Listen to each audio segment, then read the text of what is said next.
Hello, this is Rachel Bevan from Oncology News Australia. Welcome to another episode of the OJC Meets, the sister series of the Oncology Journal Club podcast. Today, Eva Segalov shares a candid chat with Dr. Mark Lewis. Mark is a medical oncologist who underwent a Whipple surgical procedure for his pancreatic neuroendocrine tumour in 2017, which he live tweeted about. He shares insights into practicing as an oncologist whilst also being a patient, and chats about the challenges of navigating a genetic tumour syndrome which affected him, his father, and his son. We hope you enjoy today's uplifting episode.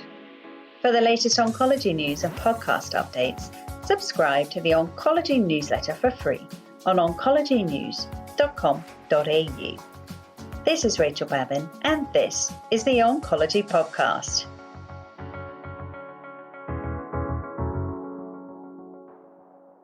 G'day to Mark Lewis. Thank you so much, Eva. It's a privilege to join you. I've been to Australia once in late 2018. I would love to come back, but for now, I will just accept your hospitality and talk to you across the seas. Fantastic. So, listeners, we've got one of the most influential and prolific tweeters, oncology tweeters. It's how I came to know about Mark. If you haven't followed him, you are missing out. He is something to behold, but has a fascinating story, and we're very, very privileged to interview him. It's going to be great fun. So, Mark, you were born in Scotland. That's right. This is the part where I get to pull out the accent. So I was born in Edinburgh and moved to Texas when I was 8 years old. And actually, that's kind of where, unfortunately, my story with oncology begins, because when you come to the States, it's a public health measure that you get a chest x-ray, essentially to make sure you're not bringing tuberculosis into the country. And my father, who we thought was in good health, he was a 42-year-old man, really had no vices to speak of. We found that he had a very large mass opacifying his right chest. Got a very impersonal call from the embassy saying, there's an abnormality here, it's not tuberculosis, it's something else. You sort it out when you get to the States. And so essentially, from the moment we landed in the US, we had to engage with the healthcare system, which was obviously quite different than what we were used to in the UK. My father required a pneumonectomy, which was unfortunately insufficient to remove the tumour from his mediastinum. So then he required radiation, and then he required pretty brutal chemo. So that's kind of my origin story. Is when we landed here, my dad had cancer. He ultimately passed from that when he was 49 and I was 14. A very formative age. And I was very fortunate, though, that his oncologist, I think, really felt for me, realized I had an interest in both art and science of oncology, took me under his wing, almost like an apprenticeship. And I spent every summer working for him. And so worked my way through the clinic and started just taking vital signs. I was an x-ray tech for a while. And that's why I got interested in oncology. I hope it's an authentic interest.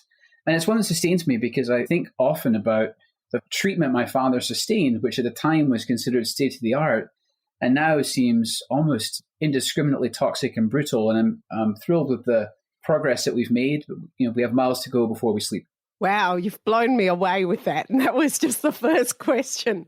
Mark, you have become an oncologist with a particular interest in patient care and patient outcomes. You're constantly advocating through Twitter. But you also express your feelings about how you feel, say, at the end of the day, or if you've broken bad news, or if you've seen a patient that you cured some years ago. Tell us about sharing those feelings on Twitter. What sort of reactions do you get? How does it help you? Yeah, exactly. So I'll say I was, again, lucky with mentorship. My very first job after I finished training, on the very first day, my chairman in the academic department basically forced me, before I left his office, to sign up for Twitter. This was in 2012. And it was not what I thought I was going to be doing on my first day as a fully fledged oncologist. I went home and told my wife, I thought I was going to get like a tutorial on chemotherapy. Instead, I got a tutorial on Twitter. And what he told me then, which was so wise, was when you're first on the platform, you can just use it to curate for yourself information that you might find valuable. And I think one of the challenges in modern oncology, which is actually a nice problem to have, is just the torrent of information. I see it actually as two data streams. There's all the information that's constantly coming from your patients and their evaluations, there's also this massive and constantly shifting literature. And it's wonderful because if you pay attention to it, you're improving that care that you are delivering to your patients. But it's so overwhelming in volume that if you don't try to sort out the signal from the noise, you'll be completely overwhelmed. So my point is this: for the first probably 3 or 4 years of my Twitter usage, I was extremely passive and just receiving information. I think that's a valuable use for the platform. I think that's totally fine. There's a lot of sort of, I think, needless criticism of lurkers and people that don't speak up. That's fine. You can use it as a filter for yourself. I think there's absolutely no shame in that. But the other twist to my story is that when I realized that my father had died not just of a cancer, but of a hereditary syndrome, I actually diagnosed myself with a germline defect. So I carry the gene for multiple endocrine neoplasia type 1. And the reason that plays in here is as I was leading up to one of my surgeries, the Whipple operation in 2017, I realized, I really have a chance here to advocate in a way that a lot of people can't. And, we can talk about the differences between Australian and American healthcare, but frankly, there's still a fair amount of stigma and I would say even discrimination here, where some patients are afraid to raise their voices. And I'm in a very privileged position where not only am I professionally familiar with how oncology works, my employers are incredibly encouraging that I be vocal. So when I was going through my Whipple operation, I made a very conscious decision, again, with the help of my kind of local social media team, to really be explicit about that whole process, the beginning, the middle, and the end. And so I approached it more as a patient than as a doctor, quite frankly. And I think that's where sort of the more human side of my Twitter account came through, is that I wanted people to know that oncologists are human beings. If you've ever done a Google search and allowed Google to auto-complete your phrase, one day I was horrified. I put in oncologists are, and the answers were like, oncologists are murderers, oncologists are criminals. And, I think, again, the not entirely proud history of very significant side effects that the general public is aware of I think that's colored their perception of us as specialists. And I don't want them to be afraid of us. Our mutual interest is in helping people with their cancer. And if they're dissuaded from even meeting us in the first place, that's to no one's best interest. So anyway, my point is I try to sort of wear both hats on social media and be a patient and a doctor. And you're right. At the end of a clinic day, without divulging anyone's privacy, I like to speak to the fact this is, I think, a very humane profession. And for all the science of it, so much of it is emotional. The day it stops being emotional is the day I want to stop doing it, because if I become insensate to the human side of this, then I'm just a kind of a chemo dispensing robot, and that's exactly what I don't want to be.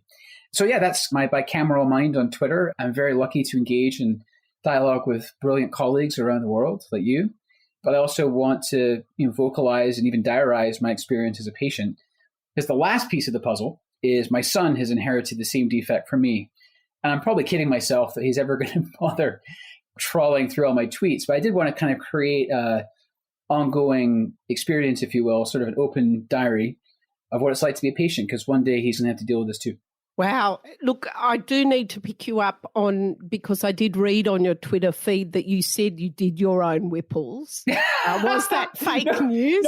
No. So one of my patients, I don't know if this happens to you as a medical oncologist, but some of the patients come in with this preconceived notion that we're one-stop shopping, and I'll be doing not only the chemo, but also the surgery and the radiation. And I quickly disabuse them of that notion, because the last thing I'm good at is surgery. I realized that very quickly in my career. However, the other day, to the next level, I've never had this inquiry before. Someone asked me if I did my own Whipple, which would really be straining my manual dexterity. I cited the example of the doctor who performed, I believe, her own appendectomy at the South Pole when she had appendicitis. But the Whipple is even more complex than that, as you're well aware. So no, I did not perform my own Whipple, and I certainly don't want that rumor getting out there. So how many Twitter followers do you have? Because my co-host Craig Underhill is really, really proud that he's got 100. So listen, again, I've learned that it's not the quantity so much as the quality of the engagement. But it's very interesting. Pre-Whipple, I had very few. And then when I had the Whipple, my numbers started to rise pretty quickly. And now I think I'm somewhere around the 36,000 range.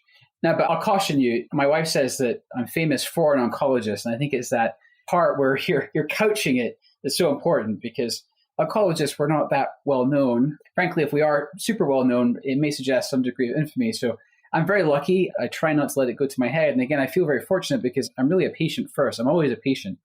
I'm a patient physician and I do live on both sides of the hyphenate. But I really view myself as a patient that's just very well positioned professionally, and I'm very lucky in that respect. So you've given us the solution. We have to get Craig to have a Whipples. That's right, exactly. Yeah. No, honestly, I had a medical student once say, how did you get popular? I said, well, to be honest with you, I live tweeted my own Whipple, and I don't recommend doing that. It was also my patients commented that I lost weight after my Whipple, and it's one of the most extreme diets I could think of, so I'm not going to recommend it from that angle either. But to be very honest with you, I've been incredibly lucky, even medically. I've not yet required chemo. So sometimes when I identify with patients with cancer, I'm very careful because I realize so far I haven't really had anything treatment-wise that's systemic.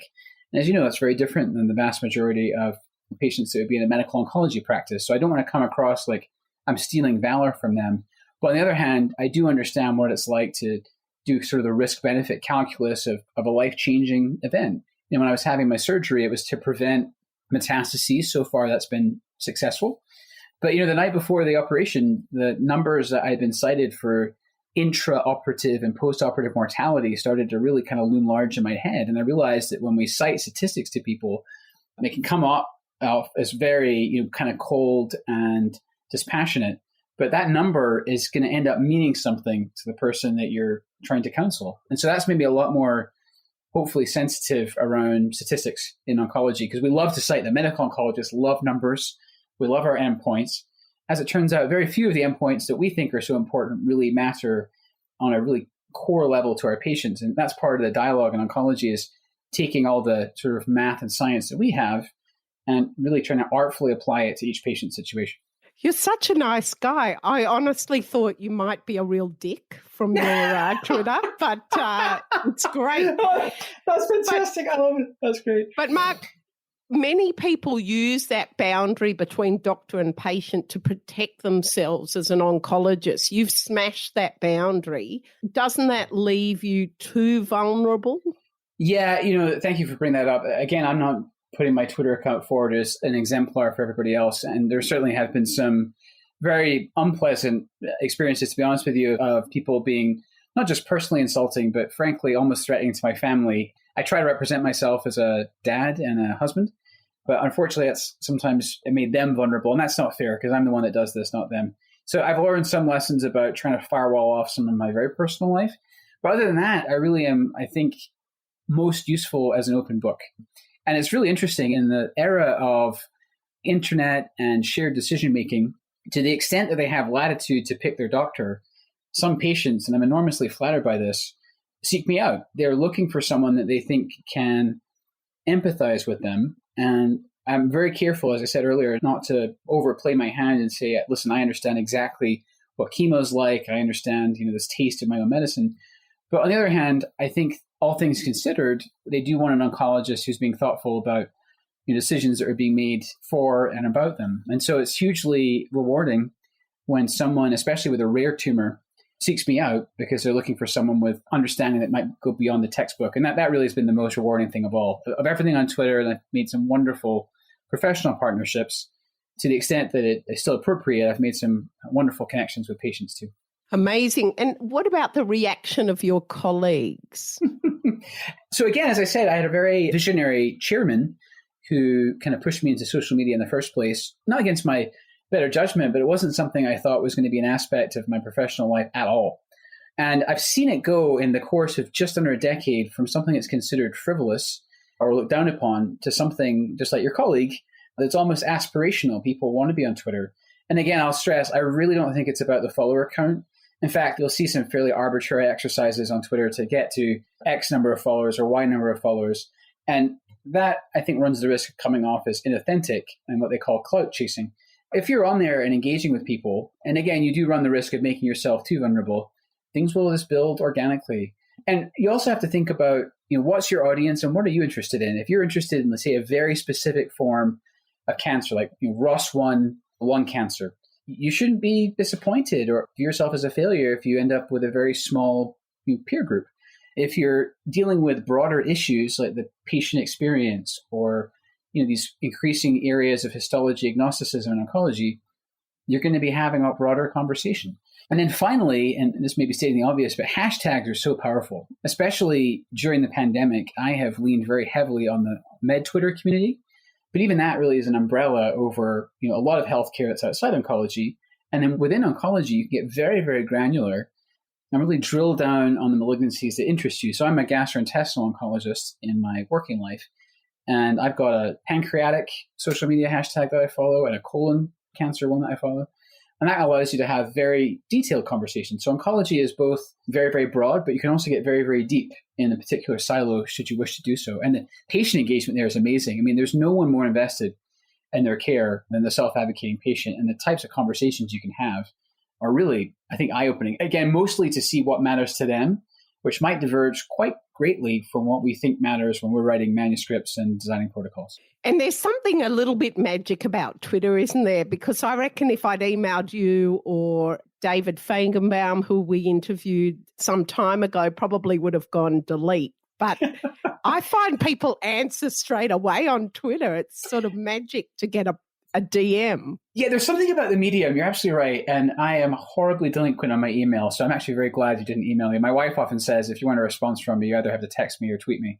In fact, to a very interesting degree, on the day of my operation, she was actually getting more live updates about my surgery from Twitter than she was from the operating room team, because they were obviously very engrossed in what they were doing. And I'm glad that they were.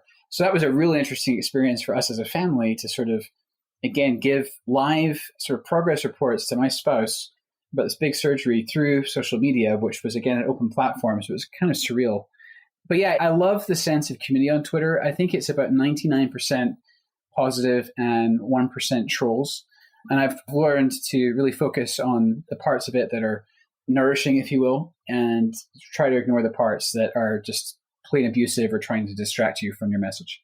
But it is a generational thing, isn't it? It's exciting to us, but for the younger generation, they're all on it. Oh, yes, absolutely. And even to date ourselves, there are younger docs than us that are so facile with Instagram and other platforms. And Facebook is certainly passé for that generation. Facebook actually is still a really interesting place to interact in sort of closed environments with patients. So because I have such a rare disease, I actually am involved in moderating a private group on Facebook for people with my particular genetic syndrome. Even then, as you might imagine, there's been some concerns that Facebook is too porous with data, quite famously or infamously. But it's still a really nice place for people to connect and sort of have a sense, whether it's real or not, that they're having a kind of a protected conversation. Twitter is wide open. I always warn people that whatever you put on Twitter, you should expect anybody, including your patients or colleagues, to be able to read it. But again, for me, that's actually great for my patients, and it really encourages dialogue. And I probably sound like an awful narcissist, but often we have conversations in clinic that are sparked by something that they've read from my stream. And that, again, it really brings out the human side of oncology. And I think when they see me as someone that sort of gets what they're going through, it really opens up the conversation. And it's so much less paternalistic than I think it might have used to be. I think that the two-way conversation can be done now much more realistically than before. So you were very open about your diagnosis. I have a colleague recently diagnosed who hasn't disclosed to anyone. I think that's the more common scenario. There's this sudden period of leave, maybe discloses to a very few people. Yes. Is that just personal choice, or are they missing out on something? Yeah, no, I think it's deeply personal. And I mean, as you know, confidentiality is one of the things that we genuinely hold sacrosanct in medicine. I will say here in the States, it's interesting. There's a distinction here to be made between sporadic and hereditary diagnoses. So to be honest with you, in my sort of fervor to get a label for what was wrong with myself and my family, I really did rush into the testing. And I didn't fully explore, slightly to my detriment, the ways in which it could affect not just my employment, but my insurance. I know that sounds probably quite selfish, but it's actually a message I preach to my patients is that, sadly, we don't have ironclad protection against genetic discrimination. So for instance, in the States, your life insurance can go up, your certain forms of health insurance can go up. You're not supposed to be discriminated against by your employer, but as you might imagine, there's unfortunately ways around that if your boss decides that you're more of a liability than an asset to the company. So I think it's a deeply personal decision. Again, it's one that's made sense for me because it's such a part of my identity to be a patient and speak up about that.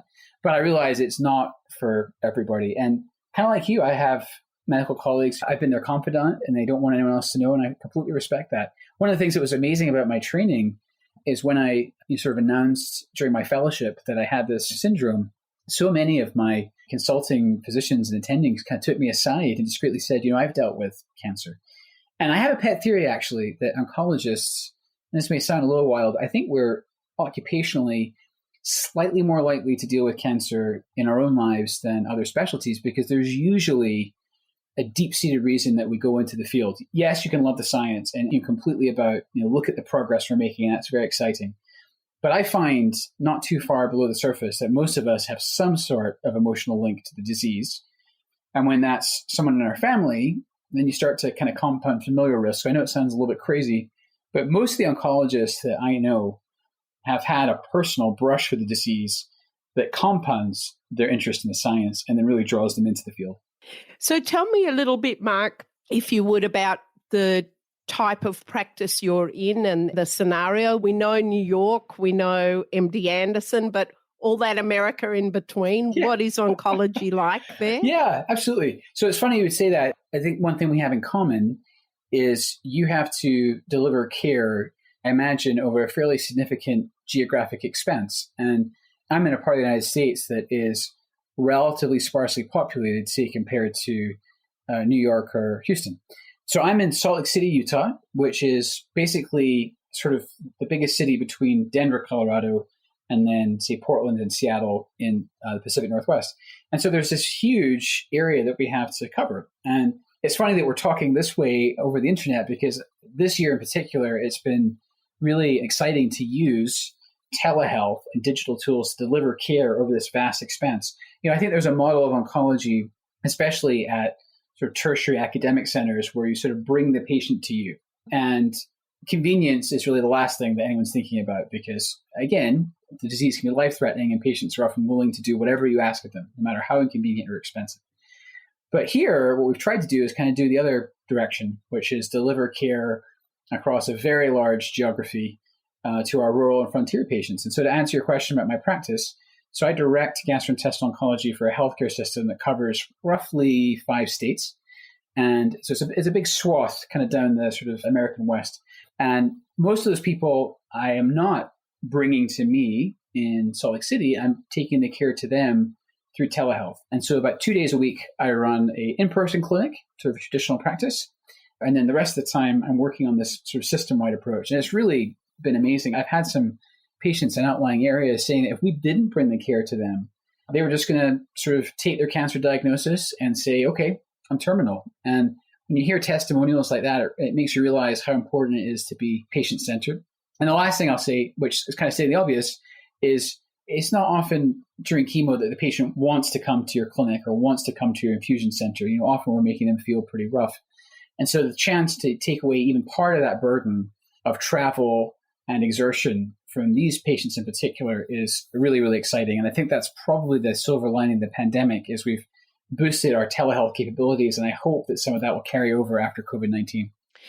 So it's interesting because, of course, we have very much gone to a telehealth model. And I must say that I like it. But we have had pushback from patients saying they don't feel it's as personal. Now, when you're wearing a mask and a shield and they're in a mask and they can't have a relative, that's no competition. Right. But ultimately, and you can't touch them or console them in any way that we used to. Yes. And that may have gone for a very long time. But how do you feel telehealth with video, not telephone, compares to the in-person experience? No, that's so well said. And I would say the same. I think it depends on whether patients are in the disease course. So if it's someone that's in surveillance or follow-up, it's so much easier, I think, to transition that to telehealth than someone that's in the midst of active treatment or dealing with really, really critical decisions. I've been very lucky so far. I haven't had to break too much bad news over telehealth. I still feel very strongly that's something I try to do in person, even if, to your, again, great observation, it's not the same as it used to be. Just yesterday, I told someone a very difficult prognosis, and my natural instinct, and again, only in an appropriate way, was to hug them. And not to be able to do that felt so wrong. It just felt like I wasn't offering consolation. I delivered the blow and then just kind of sat there, like you said, behind this sort of scrim of PPE. It just felt wrong. But on the same token, I wouldn't have felt comfortable doing that over the telephone or over the video visit. So I think it depends. You have to kind of pick your spots. But I think there's plenty of oncology that we can do remotely that doesn't require the patients to come in.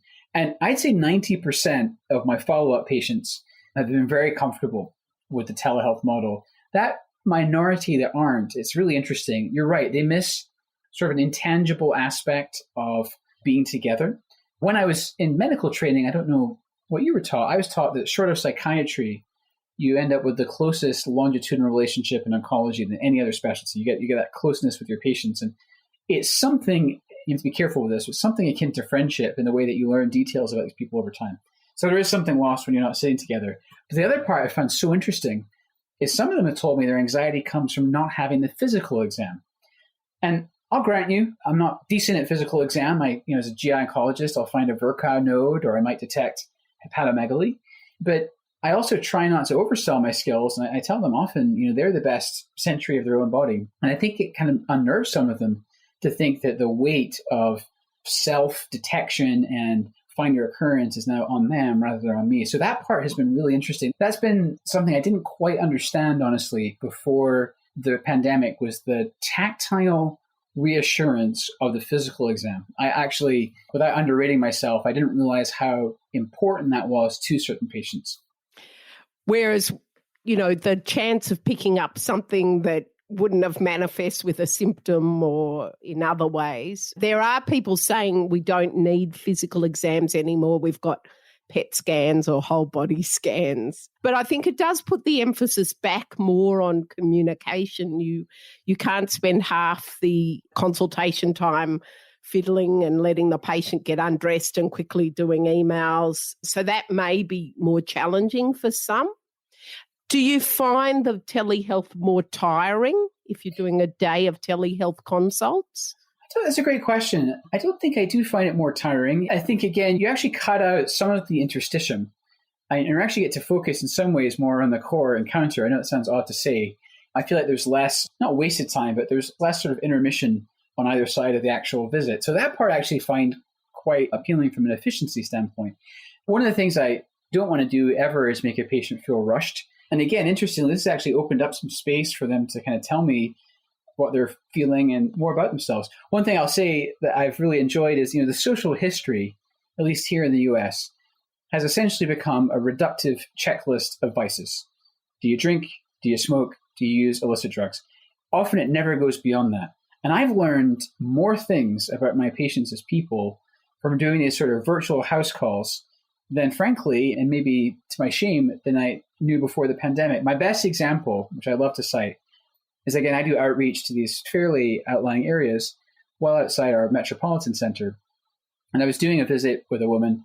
She had her laptop on her kitchen table. And as I was talking to her, a cow came into view behind her. And I had no idea that she lived on a farm and her kitchen was adjacent to a barnyard. And it was just a wonderful little detail, a grace note, if you will, that would be completely elided or never recorded in a traditional note. And it actually takes me way back to the oncologist I mentioned earlier, the one that mentored me after my father passed. That was in the archaic days of the paper medical records, so everything was scribbled.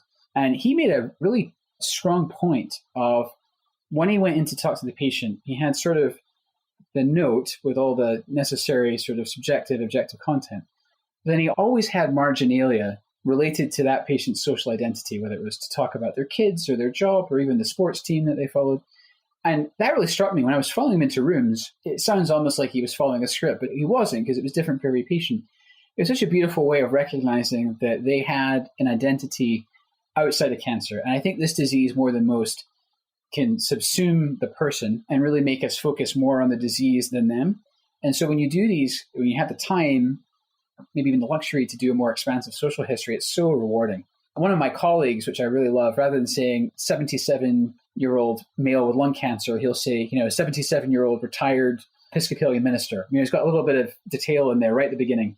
And I think that's a beautiful thing to do. I think it recognizes them as people and not just as carriers of this illness.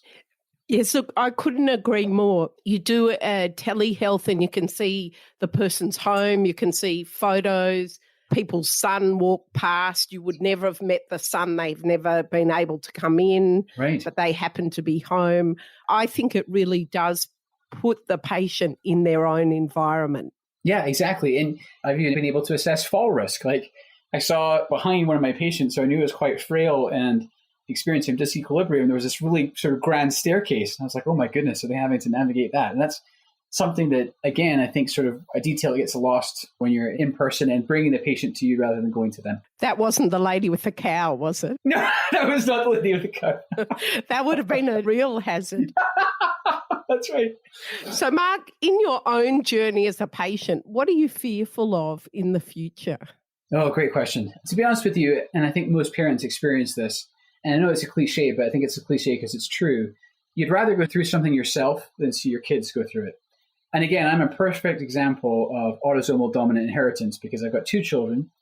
I've got a 12-year-old daughter and a 9-year-old son, and she doesn't have it, and my son does. And he watched me go through the Whipple, and it was a very transparent experience. My wife is a pediatrician, so she's an expert in childcare. And we made a very sort of purposeful choice as a dual physician couple that we weren't going to shield our kids from this. We were going to show them what this looked like.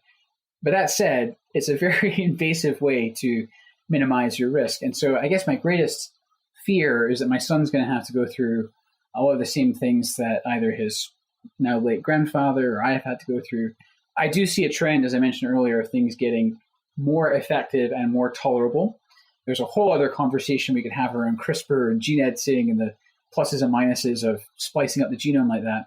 It's possible that one day a mutation like ours could be banished, I imagine, with sort of surgical precision. In the meantime, we have surgical imprecision. We have these big operations that take out, very vital organs to provide us with protection and treatment. So that's my biggest fear. I honestly, my father died when he was 49. One of the things he did, which was remarkable, is he wrote a book while he was going through chemo. And one of the things he writes in there is, we're not guaranteed 80 years and 10. He was a theologian. He was referring to the Psalms there. And that always stuck with me. Like, especially in COVID, I think in oncology, we're often aware of mortality. I think COVID has shone a light of uncertainty and tenuousness on everybody. And I think that's definitely disturbed the public consciousness. What I'm getting at is none of us know exactly how long we have. I don't really fear death so much as I fear what this is going to do for my family. And it's tough too, because I'm an only child.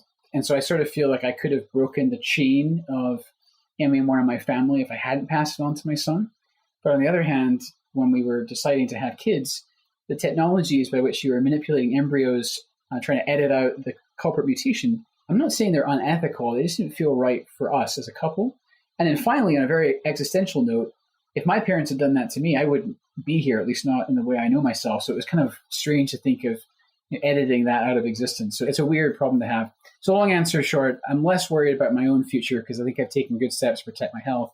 I'm really worried more about my boy.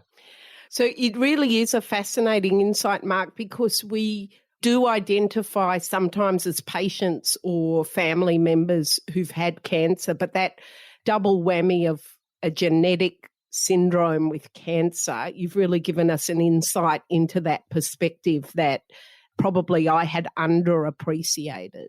I think it's a healthy or unhealthy amount of Protestant guilt on my behalf. And the other thing that goes in there is that my father was a minister, his father before him was a minister. I'm literally the first person in generations not to go into the clergy. And some of my psychologizing there has been to tell myself, and I think it's true actually, that what we do is kind of a secular form of care.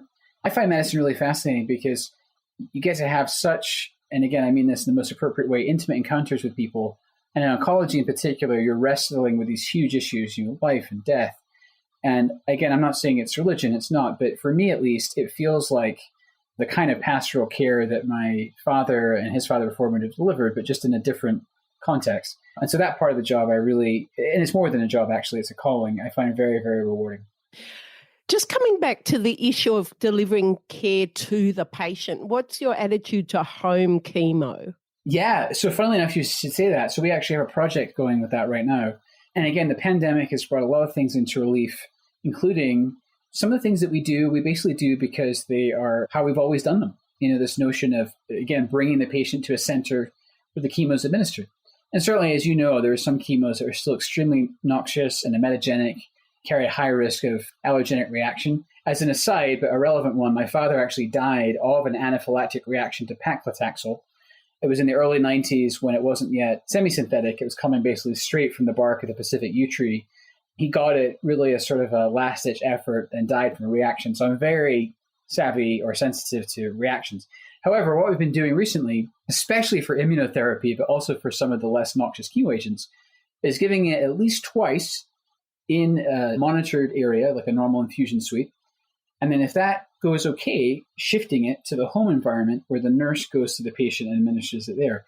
And that honestly has been working great so far. It's early days yet, but actually I think that holds the promise, and I think this is underlying your question, of shifting the venue where the care is given and putting as much of it as possible and as appropriate at home. There's sort of been a lesson there, I think, already with oral chemotherapy.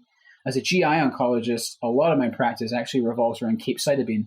And for years now, I've noticed there's two aspects to that. There's the convenience aspect, but there's also the onus of responsibility that you're putting on the patient. And actually, some of my worst toxicities have come from not intravenous fluorouracil, but oral capecitabine, because the patient will take it at home, sometimes improperly, or sometimes they're taking it fine, but they're getting side effects and they're not reporting them in real time. So they come into the clinic and I'm frankly bowled over because they've got horrible mucositis, diarrhea, hand, foot, all that stuff. So I'm a little bit cautious about flipping everything to the home environment, but you're absolutely right. I think there's a lot of promise there, and I think we probably haven't been doing it enough. Tell us about disparity around where you are. Yeah, it's funny. I just actually wrote a piece last week in the Journal of Oncology Practice about this gulf in America, and I imagine you might see the same between metropolitan and rural care. I think a lot of it has to do with where, I won't say centers of clinical excellence, but centers of research tend to be. So there's a certain critical mass that's required, I think, of both physician scientists and laboratory personnel, and then just the clinical research support staff. You need people and you need resources to do a lot of early phase research.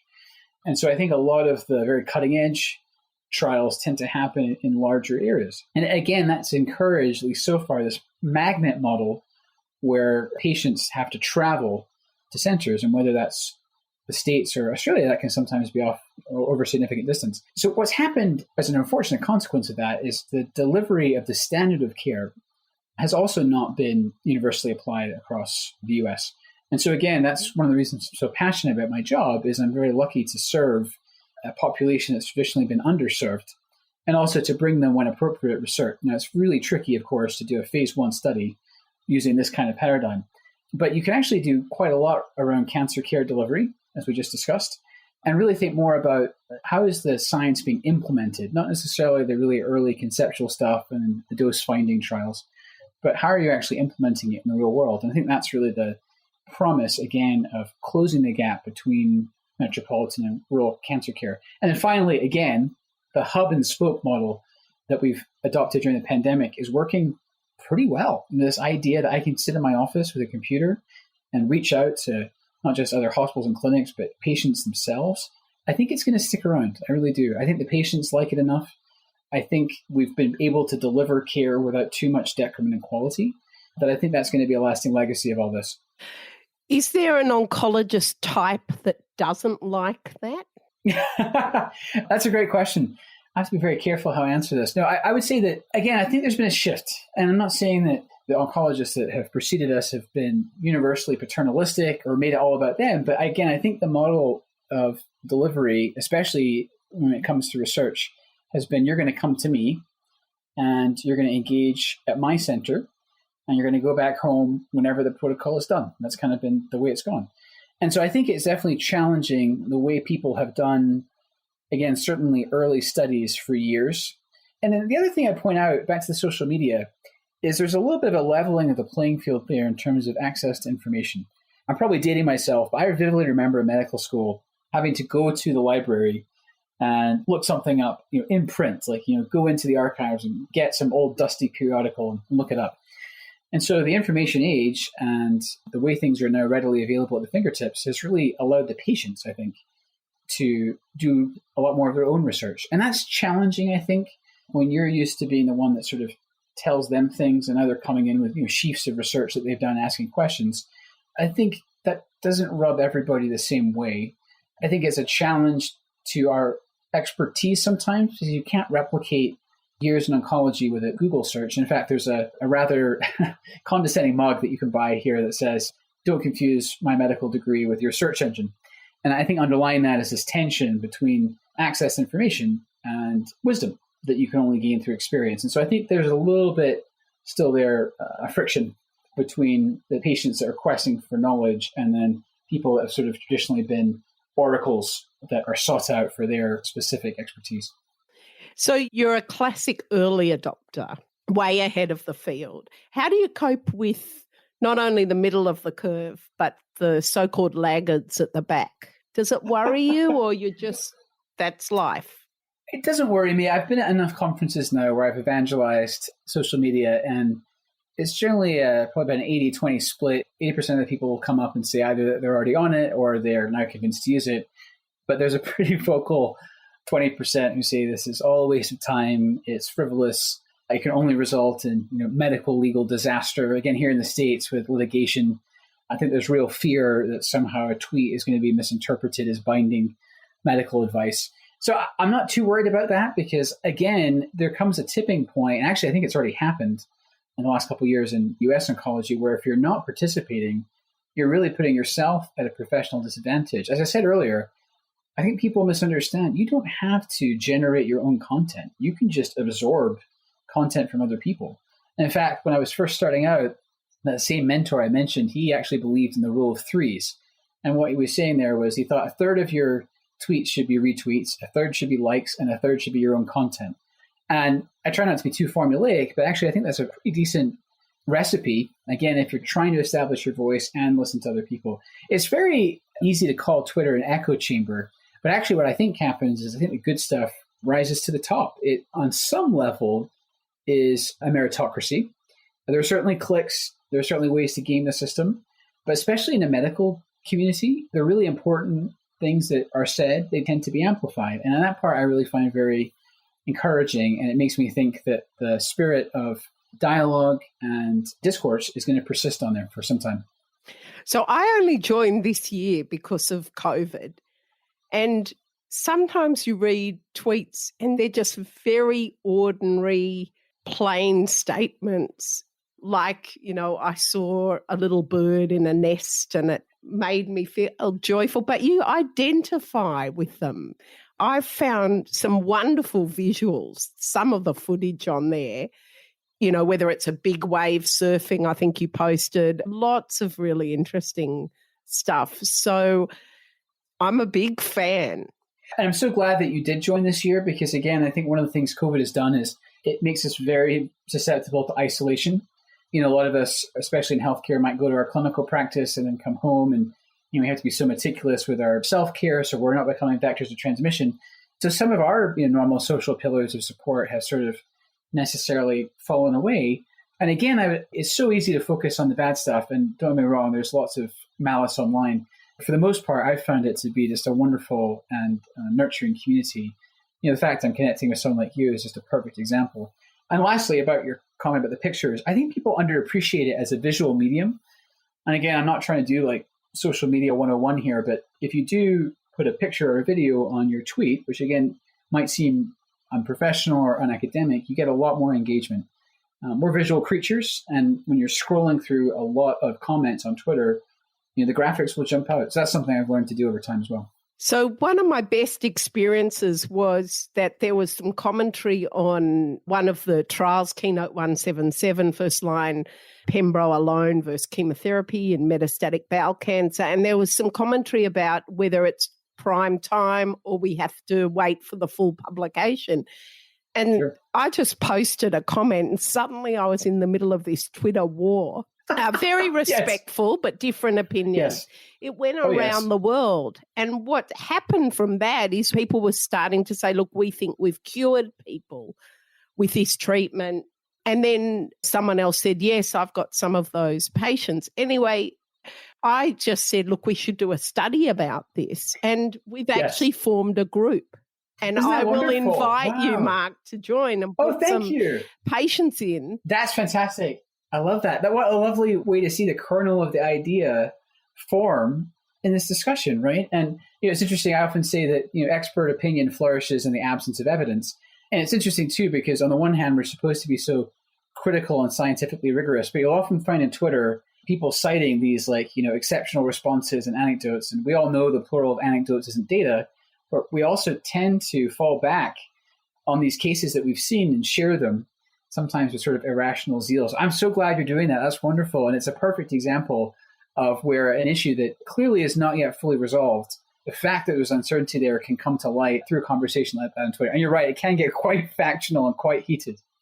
And I believe the big COVID and cancer databases also came out of Twitter discussions. I'll tell you, just as an aside, it was actually a rising hematology oncology fellow who was going into Mayo, where I train. And he had sent me a DM saying, hey, listen, do you think this is a good idea? And I said, I think you should take this and run with it. And he went through all the difficult steps of assembling the database. And so, that was born out of a Twitter conversation. So I can personally attest to the power of Twitter there. That's right. Mark, it's been an absolute pleasure. The time has just flown. I think we could talk for hours, and we'd love you to come on the podcast regularly as a guest if you would. Oh, I would love to. For those who don't follow Mark, it will enhance your life, I can tell you. It's one of my favourite things to do. Thank you, Mark. We wish you all the very best. Thank you for your honesty and frankness, your warmth. And it's been a really wonderful experience talking to you at Oncology Journal Club podcast. Thank you so much for having me. It's been an absolute delight, and I wish you the best. And wherever your listeners are, I hope they're staying safe as well. You've been listening to the Oncology Podcast. If you enjoyed today's edition and would like to subscribe, head over to our website, oncologynews.com.au, and sign up to our newsletter. Thanks for listening.